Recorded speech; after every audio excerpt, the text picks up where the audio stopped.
Welcome to the Popko Project Podcast. I'm joined tonight by a couple gentlemen in Wounded Touch. How you guys doing? Doing great. I have to admit, metal is not my forte. Perfect. That makes it much more interesting to talk with you. So I appreciate you saying that. I mean, I don't dislike it by any means. It's just not an avenue I kind of go down a lot. So I get excited when I have the opportunity to discuss it. Yeah. Awesome. So hopefully the questions don't suck, right? Right.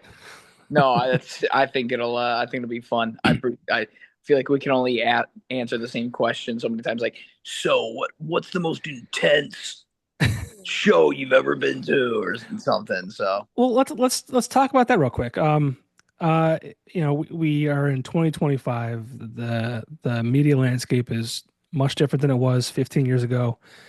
And I try not to do too much research prior to these because I like to kind of like get through it organically. But I just did a quick YouTube search of you guys, and I saw you guys were doing a bunch of different podcasts and shows on YouTube. Um, yeah, how does that work out for you guys, considering the fact that, back in the day, you kind of had to be picked up by a radio station or a DJ to have the interview. Now you guys kind of have an opportunity to branch out and talk to people all over the world. How's that been going? it's been cool. We've had several several continents so far, at least three that I can think of that we've been. I think it was North America, Europe, and Australia, I Nice. believe was one of them. And it's just cool getting to talk with different people. I mean, I feel like some of the questions we've got about in the record have actually had to make me think and go, yeah, why did we call that song that? Or why like just it's actually been a nice introspective, at least for me, um, on stuff. Um, versus I feel like when a interview is written and you kind of know what your answer is going to be, you know, not that we're like a size of a band that has like a PR like council that votes yay or nay on stuff. Like it's pretty loose, but I feel like you can really doctor like when somebody asks, "What's your five favorite records?" You're not firing them off. You kind of really think about, well, what makes me look not dumb? So I really appreciate the podcast element of like just having no idea what we're going to talk about, just firing off answers right off rip. Yeah. And I have Nick and Mike. Nick is the lead singer, and Mike is the guitarist. And you guys just dropped a new record. I think it was May 16th. Yep.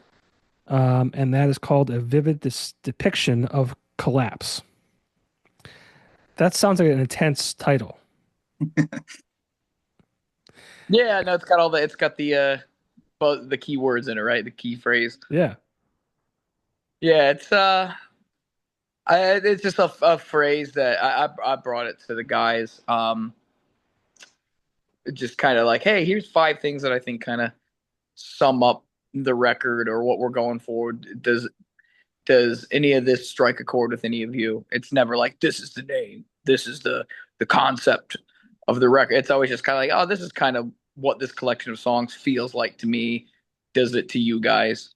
Um, the record lyrically does cover a lot of topics about like familial distress and like the stress of responsibility and the inevitably the response or one's response to maybe the collapse of that structure, or at least the structures of your life prior to, like, it's not literally about being a dad at all times or anything like that. However, for me, it would metaphorically be about the collapse of my old life and all what I knew as my responsibilities, my stressors, my uh, debts that I would have to pay, and all the risks incurred with living. All of that collapses and changes the moment you become a dad, or the moment you get married, or enter like a long term relationship with somebody. I feel like it doesn't have to specifically be that, but it's about that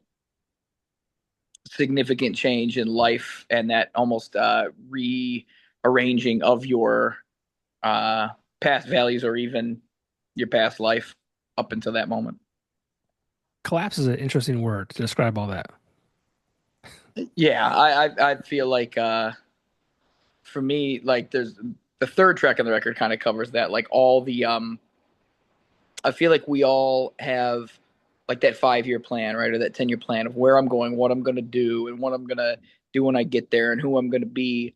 And you have this version of yourself you're striving for, and then something diverts you from that path and moves you completely away from it. And that entire web of structure that you created collapses for better or worse.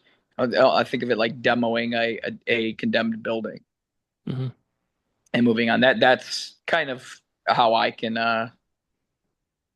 like I said, without having a big pre-written paragraph, that to me is off the top of my head what it means to me. I don't know if like Mike, you take a different thing away from it.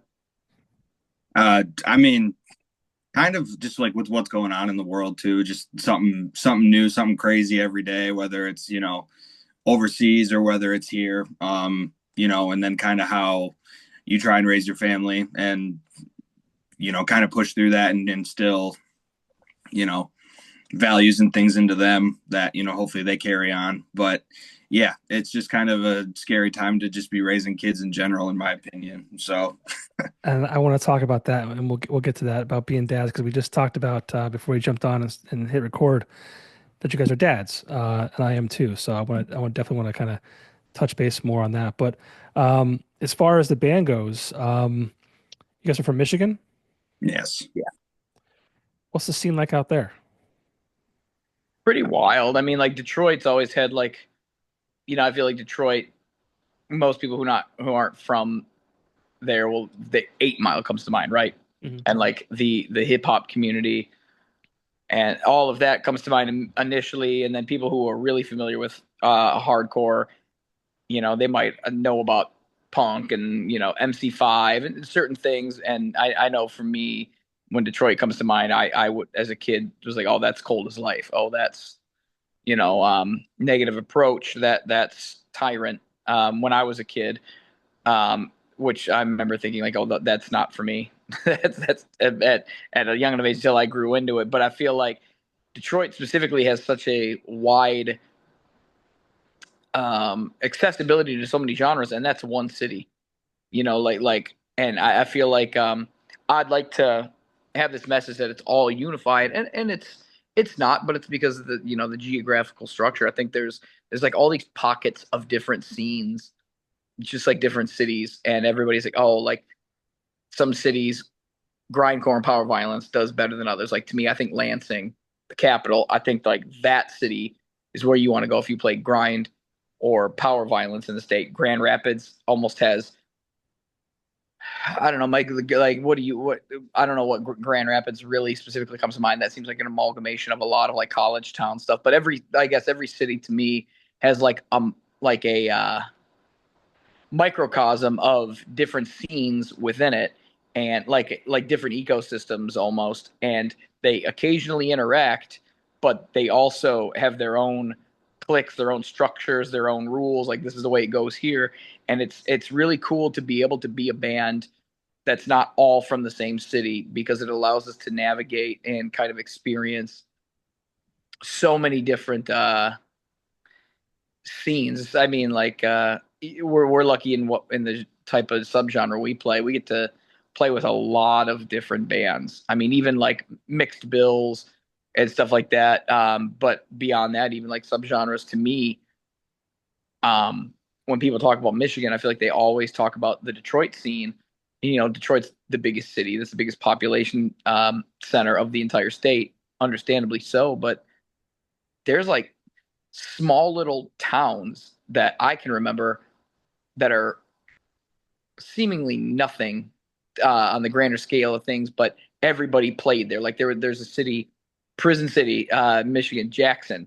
It's like Jackson was like I don't know too many people who even know about it who are from Michigan, but a lot of us grew up going out there. Jackson had its own scene, its own community. You'd play and there'd be hundreds of people, and which is funny because you're like, man, there's got to be like what a population of 9,000, 10,000 people out here, and there's hundreds of people here. We actually have a like you could play a show one night and go, wow, there's actually like a significant portion of the population here right now. Or Muskegon, which is far on the west side, and it's like or if you play far north. So it's cool, and it's probably like this everywhere. But to me, it's cool that there is an overarching scene, but there's within that small little communities that kind of self govern and do their own thing as well. And it doesn't get talked about enough. Everybody goes right to Detroit, and I like when people from other states can bring up, oh, the Ann Arbor screamo scene, oh, the Lansing like grind scene, stuff like that. That's just or Flint, and Flint has its own entire hierarchy of stuff, and it's cool to be able to experience all of that. Um, I just wish it would kind of get talked about more because there's so much to hear and explore in this state right now specifically. And is metal the fair genre to label you in? I'd say that's a fair overall. You know what I mean? Like we play like for for the snobs, I guess like metalcore, mathcore Right. type stuff, like dabble in post hardcore. But if like my dad was like introducing my band to his coworkers, he would call us a metal band, right? Like, and that, I feel like that's what it really comes down to is like how do I explain it to my coworker who's never heard heavy, who's only heard like the main genres? I wouldn't like, oh, well, technically, I would just say, it's a metal band. Yeah. Yeah. But I've specifically done that. Yeah. yeah, Metal. it's fair. It's easier. Like if I was gonna be a smart ass, I'd go like, oh, it's a rock and roll band, or right? With like, but yeah, like I don't say metal begrudgingly. Like, oh, I guess you could call us metal. Like I think that's a fair way to sum it up without having to really dive into the specifics. And have you both been in that kind of metal types of bands and music your entire lives, or I I have like Mike. Mike? What was your first band? Like you were like same as me, right? Like just Oh, when we were. first band was like a metal deathcore band. You know, that was, I mean, I was probably eighth grade, you know, so 13, 14 years old. Yeah, my first band, I was in eighth grade. It was a new metal band, like and it was it never went beyond the garage. And then like, but yeah, first band was like metal band. So I've been in other stuff, but I'm 36, and my first band I was in, I was 13. Yeah. So Same. it's like that, and I would say overall it's been metal for the majority of that. and I would assume that you have a lot of metal influences. Yeah, I think though I feel like I find some of my ideas I'm happiest with, especially as a vocalist, come from other influences. And like, there's some clean vocals on the record, and it's like I'll like do something and then find myself like going, oh, I guess I kind of got that idea from like Creedence Clearwater Revival. There'll be like that thing that comes in. You're like, oh yeah, I guess that's where that came from. But in terms of like screaming and stuff, that's comes from other similar genre bands. What about you, Mike? Do you find like that kind of stuff ever bleeds in? Oh yeah, definitely. There's a lot of those older records that I revisit quite frequently, but yeah, I don't know. Even just like with the writing of this record, I definitely tried to like reach into like a bunch of different influences and try to make something cohesive out of it. So, but yeah, even then, it's like it more so leans along the sides of metalcore and metal. I said earlier, like metal is not my go-to, but a lot of the metal bands that I've ever talked to, they always have the like I feel like the most eclectic um, influences. I've heard guys like, "Oh yeah, I'm big into classical," or "I'm big into country." It's kind of funny how they're almost like polar opposites compared to what you guys perform and what you guys write. But these bands are pulling those vibes. Yeah, I always yeah. find that I interesting. pulled a lot of influence too from like a lot of like late like 90s hardcore and early 2000s like hardcore and stuff too. So, bands like Turmoil, Snapcase, those were like kind of big influences too for me writing this record. Yeah, for me, I like I don't I do listen to the genre a lot, but my long drives are usually filled with Polyester Farm. yeah, exactly. Like you know my playlist on tour, but it's like I listen to a lot of new It, wave and I listen to a lot of and goth rock from the 80s. I listen to a lot of stuff like that. I would say next to aggressive music, that's probably my next most listened to thing is like 80s new wave and synth and pop. And then beyond that, I listen to a lot of the Eagles and Creedence Clearwater Revival because I listened to that as a kid. Um, so I'm sure in some way that has influenced a lot of who I am, whether or not I immediately can recognize its influence or not. And you guys have been described as having like a big or a strong like DIY ethic. What would you say that that means to you as far as the today's music landscape and how that's kind of carried you along the way? It's both deep and I know it'll get done.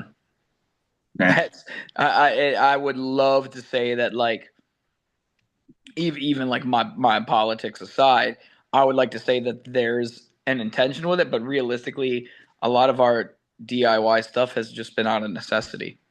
It's been all right, man. We got nothing in the account, and we have two merch orders we have to fulfill. We got to come up with some designs. All right, I guess we'll all try and draw something up because we have nothing to like. We try to really keep our account in the green, and if not, find a way to not have to put in ourselves. And since our first merch order as a band, we have not put back in money as a band. It has always paid for itself. Um, that means cutting a lot of corners, sleeping. Sometimes we're sleeping in the van. We drive through the night, get into the town we're playing, sleep in the van, and then we didn't have to pay for a hotel room. Sometimes it's miserable, but it is nice to not come home from tour $1,000 out each member because it is kind of a vacation, but it's like it's almost like a work conference, right? Right. It's like something you're doing to share your craft and hone it, but also perfect it. And um, you don't want to lose out the entire time. So I think a lot of our when people like say, oh, you shoot your own videos, you do your own stuff, you do all this, and a lot of it's just like that because we had to. That was how we could afford to do it. Yeah. Yeah. So to me, I think that's where all of that mostly comes from is just the necessity to survive. Does that get harder as you get older? And then obviously now you're your Yeah. parents too. Oh yeah. It's I would love to like have that pop punk money where Yeah. you're just like, all right, cool. Let me know where and when to be there, and you just have the money in the account to show up. That would, man, that would always be the dream. I mean, I'm to me, I'm blessed to that it pays for itself, and I don't have to justify to my wife and be like, yeah, I had to spend $800 for us to go play South by Southwest or Furnace Fest or something. I don't have to be like, oh yeah, sorry, I have to do this. At least I can go, nah, yeah, I took 2 days off work, but I have vacation time, so I got paid. Like, so it Yep. is. That's for me the most I can hope for because I don't know about you, Mike, but for me, it's gotten easier as I've gotten older. In that I'm either spending money on my like home, my family, or it's this. I don't like go out with my friends. I don't. I know it helps that I'm straight edge and I don't like drink or anything like that. But I just don't do anything other than this outside of family stuff. So I feel like it's easier for me to focus versus like when I was 22 and you go on tour and you're throwing everything on a credit card and you're buying junk food all day Yep. and you don't know how to spend your money. You're filling tanks, but you're driving on like a indirect route and you're just messing around and you're still stressing to get there. Whereas like now, I mean, like when we tour, this band is so efficient. We go on like mini vacations on tour. Like we go sightsee a lot of stuff and go see oh, we're gonna go see the Amityville Horror House. Oh, we're gonna go see the town that the Silent Hill film was based on. Like what else didn't we like go see the we've done tons of stuff, Yeah. tons of stuff on tour because we're pretty efficient. And I don't know, maybe it's more stressful to be DIY like in between runs and stuff, but I feel like it has minimized my stress when we are actually out on the road. Yeah, definitely. You talked about being younger and kind of, worrying about filling the gas tank. How is that different then to now? As far like, I mean, like, sure, it might be easier now in the sense that like you're kind of, more frugal. You kind of have better plans in place, but like it's kind of fun too as a young kid, in the early 20s, just kind of like fucking off and not. That was my college. Like like they say, like people go to college to go find themselves and stuff. That was me. My band right out of high school got signed, and we toured all the time. And the tour is where I found myself. I didn't go to college, like because if I did, I wouldn't be doing this. But Yep. I didn't go to college. I was touring, living on a $5 a day per diem, and like doing that. And that was how I learned who I was, not being at home and being out playing in the worst areas of the worst cities around the country. And so, yeah, I wouldn't trade those memories for anything. But it's not something I would. It's not something I could do now, like in Right. my mid 30s. Yeah. No. You feel the same, Mike? Like, Oh, dude, I dropped out of college twice. Yeah, like it wasn't. Yeah, it wasn't. Yeah, I don't know. I feel like when it came to like music and stuff, it wasn't entirely like I felt like I didn't really have a choice. It is something that I wanted to do. But yeah, that was yeah, wouldn't be able to do what I did then. Now that's out of the question. yeah, Out of the question. Yeah. I mean, growing up's fun and, knowing where your money's coming from is good, but there's something to be said about flying by the seat of your pants, I guess. Well, I mean, I definitely appreciate touring more so now than I think I ever have. I think I've been able to kind of like at least slow down. Before when I was like younger, it's just like just get in the van and just go. You don't have to worry about anything else. And now it's like I can actually like really appreciate it for what it is because it's like really, yeah, we are out like there. even the views, dude. Like I feel like even like as I was younger, I didn't give a shit about. Oh, cool mountains. Like wake me up when we get there. Yep. Like, Yeah. and now I'll be like I'm definitely that middle aged point where I go, that's a mountain, guys. Like, look at the mist coming off that river. Like, wow, someone built this bridge. Can you imagine? Like, I'm totally that way now. Yeah. But like, even just certain views, I can take it in, um, much better and with much more appreciation than I ever did touring when I was younger. So that's the big difference for me. I'm gonna run and grab my charger, gentlemen, real quick. While we're going, because I just got my 20% notification too. You weren't prepared like Mike. No, I was not. I'm at my little hold up here, so that's why I had it. I just threw out that whole discussion we just had about being a prepared middle-aged person. It's funny you should say about, oh, it's a mountain and all that kind of stuff. I always like now I look at things like that, and I see mountains and I'm like, I wonder how much of that has been unexplored. Oh, I do. I think about that all the time. Like the oceans that have been Yeah. what's in the skies and stuff too. Like I think about that a lot. But I think that's a significant bummer that that's not something our generation gets to experience. Is I think that's still the biggest fascinating thing about space travel to me is the idea of going somewhere nobody's been yet. yeah, And like just being the first one to see that. Now, I won't politically get into people claiming to have discovered places that they didn't and people were living there already, but that's a whole other podcast. Next time. Yeah. We'll get on that fun subject next time. Yeah. We'll talk about the new release. What album is this? What number? number 2. This is the second one. Yeah, number 2. And comparatively, like this one compared to your last one, what can fans expect, or what have you heard about this new release since it's already out? And I'm talking to you after the fact. I think the thing we're getting the most consistently of it's a much more refined, like it doesn't sound like a diversion. It just sounds like the more grown up record of the two so far. Like I would say the first one, we were grown men, but it was the teenage record of us. Mm-hmm. For sure. the EP, being like the band's like infancy or childhood or whatever. But now that first record, I can hear it, and I can hear how much angst is in it. I know a lot of that came with COVID because we wrote it in lockdown and we went into the studio like immediately after lockdown was lifted. So there was like kind of a fear, like, come on, we got to get this done because we might only get these 5 days and that's it.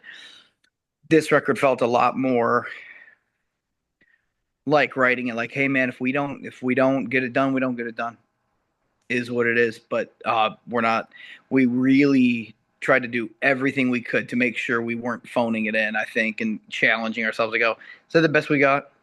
Is the best we can do?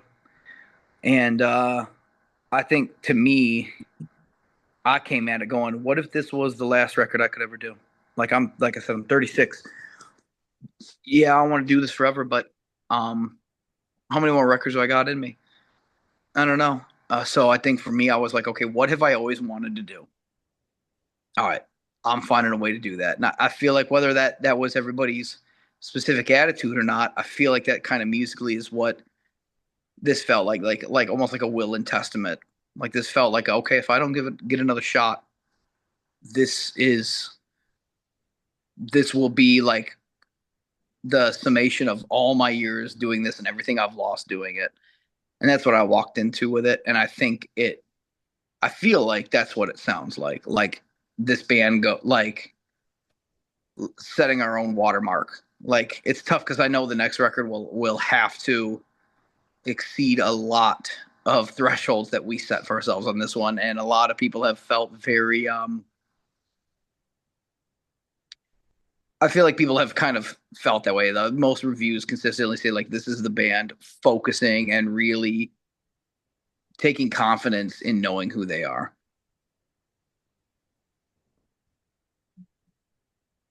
It sounds like it was like everything was kind of intentional.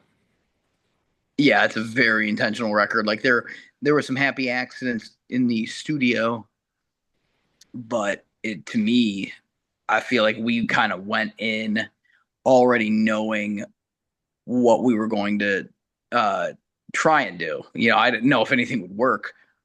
In my head, I'm like, that might sound like total shit once we start recording it, but I feel like I knew what I wanted to do going in, whereas I feel like on the first record I was still writing stuff in the studio. Mm. There was still like, we'll figure it out when we get there. This one was like, okay, well, this is what I'm gonna do. If that works, cool. If not, we'll figure out something else out. But there was a lot more confidence, and I think we all kind of trusted each other a lot more. Not that we didn't trust each other, maybe that's a poor way to word that, but I feel like we all really had each other's back on like, all right, man, I trust you on this. If that's what you feel this is gonna do, then I got your back. That's how the song is gonna go. Yeah. I mean, I definitely went in with like a notebook. I had every song written out part by part, everything like that. So like when me and Jeremy went in to record drums and stuff, I literally wrote it on a whiteboard and said, this is happening, this is happening, this is happening, this is happening, this is happening. And we literally just went through and executed it that way. Like it was all very thought out in that moment and mapped out for us. So musically, it was a lot to prepare for, but I do think that it came together as a really cohesive piece out of everything. We've also been a lot more chaotic in the past too. Like there's been a lot of like playing live in a room together and whatever naturally comes out, that's what we got. It's capturing a moment in time at that, like vocal takes where it's like, okay, well, I would have never done it this way this time, but this record felt like like instead of like a knee jerk reaction, this felt like a very planned revenge versus like the first one would have been like a road rage incident. This would have been like a very like a planned attack or revenge. Like so, just two different approaches to the same coming from the same soul. Yeah. I think that comes with age too, right? Like you kind of, time kind of becomes less to focus on certain things. So you kind of you kind of do time management a little better. Like I have this much time to do this, and I'm going to focus 110% on it, as Mhm. opposed to just letting it. Yeah, we'll just figure it out as we go. Yeah, So, is there a track on the new album that is especially personal or meaningful? there's a ton for me. Yeah. um, there's three, there's four big ones. Um, for me, they all kind of cover the same subjects, but all very hyper personal. And a lyrical standpoint for me is the vocalist. Uh, and I think like they'll intersect with a lot of what I think Mike's gonna pick. But to me, the tracks one and two, "If I Could Make Your Pain My Own" and "Shield of White Roses," and then it would be track eight, "Every Grieving Piece," and track 10, "An Unscarred Purpose." Like those four songs to me are, if I could crunch the record down into like an EP, like a focused concentrate, that would be it for me. Like very personal, vocally and lyrically. Uh, Shield of White Roses was one of my favorites for sure. Yeah, that was a song that Kyle and I've been sitting on for like we had like a demo of it that's like 12 years old. Same thing with Every Grieving Piece. So me personally, I'm really happy to see Every Grieving Piece kind of actually being a actual song and actually being out there for people to listen to. Um, yeah, because that one was written at a very very different time, 12 years prior. So Nick definitely brought that a whole new life lyrically and everything, and that's probably one of my favorite songs on the record. I feel like the handful of bands that I've interviewed recently, they all have had these songs that have been they were written or they kind of resurrected like 10, 12 years prior. And It's now kind of crazy. these weren't songs like we weren't. These weren't songs that they had written for us as a band. This is stuff like they'd written a long time ago, Right. never used for anything, and it was just really digging for inspiration in the hard drive. Like Yeah. I think of that like I've done that lyrically too, like whether it's a song title or like a line that I always wanted to use in an old band, or like I used it in a band in high school that on a song that never got recorded. I'm like, no, I still like that because I feel like some of that stuff is like can't be imitated. There's certain like things that I feel like you write in your youth that you just don't feel, or you wouldn't feel vulnerable enough to do the older you get. And it's been cool to like have those two songs specifically get so much play because they're musically, or at least guitar wise, things Kyle and Mike wrote like so long ago. Yeah, I just find it fascinating. And like you said, it's not just you're a band together and you dug them up. It's the same thing. People were different bands and they kind of brought it along with them, and that's kind of neat to hear. Yeah, yeah, very very happy that those two are seeing the light of day now. And that was like what's crazy too to me. And if I'm misremembering this, Mike, you can correct me on it. But it was like that's not what we started with for the record. Like we didn't like go, okay, these songs like a lot of writing and stuff, and then it's like they weren't like the last songs, but it was when we got into the second half of the record, we're like, all right, we're going to the studio in like a month, 2 months or whatever.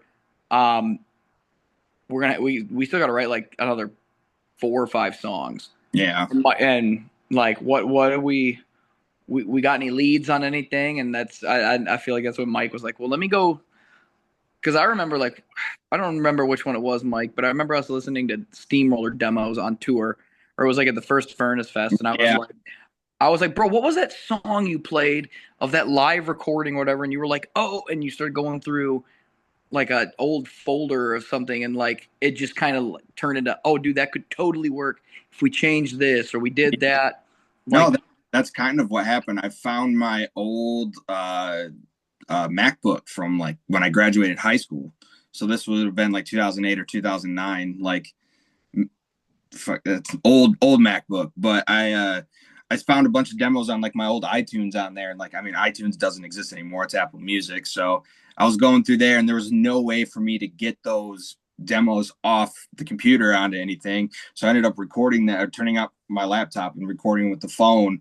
and then took them like to Nick and Kyle pretty much and was like, hey, like I asked Kyle first, I was like, do you want to resurrect these? And then he was like, yeah, sure, dude, whatever. And yeah, then I showed him to Nick, and again, like everything, it just kind of snowballed. And this new album is 11 songs, I think it Yeah. is. Yeah. Um, did you have more than that and you whittled it down to 11, or how did that kind No, of I play out? wish.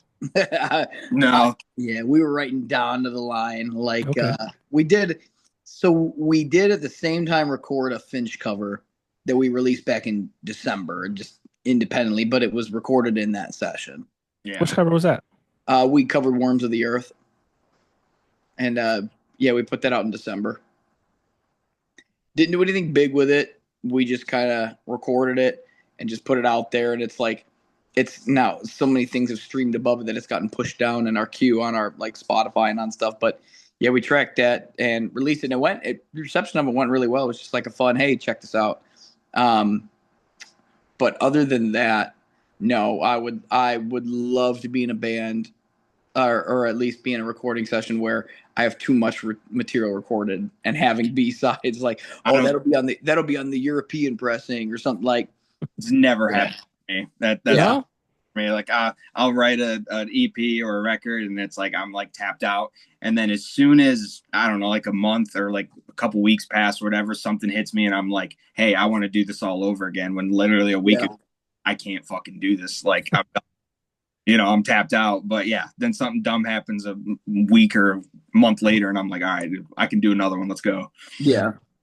That's interesting because a lot of bands have like too much and they have to whittle it down. I don't know